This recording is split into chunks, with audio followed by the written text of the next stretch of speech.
এবার কিন্তু সব পূজা কমিটির সাথে যে আমাদের মিটিং হয়েছিল সেই সময় একটা ইনস্ট্রাকশন দেওয়া হয়েছে যে তারা ই মণ্ডপ তৈরি করার শুরু থেকেই তারা 24 ঘন্টার নিরাপত্তার ব্যবস্থা করবে এবং এই জন্য তারা বিভিন্ন গার্ড মানে আমাদের সরকারি বাহিনী না তাদের নিজস্ব থেকে তাদের থাকবে কি জানি বলে স্বেচ্ছাসেবক থাকবে।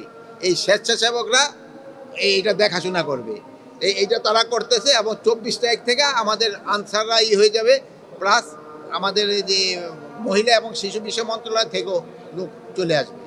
এবার পূজা খুবই ধর্মীয় গাম্ভীর্যের সাথে এবং খুব উৎসব মুখর হবে পূজা।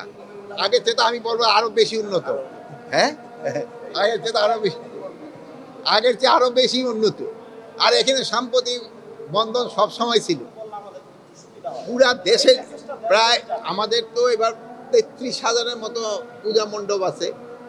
এই সবগুলি পূজা মণ্ডপের জন্যই আমাদের এই ভাইয়েরা তাদের মানে ভলান্টিয়ার রাখবে 7 জন করে, আমাদের আনসার থাকবে 8 জন করে, এবং পুলিশ থাকবে, র্যাব থাকবে এবং সেনাবাহিনী থাকবে।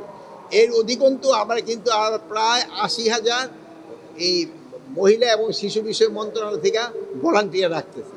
এবার এই জন্য কোনো ধরনের কোনো অসুবিধা হবে না।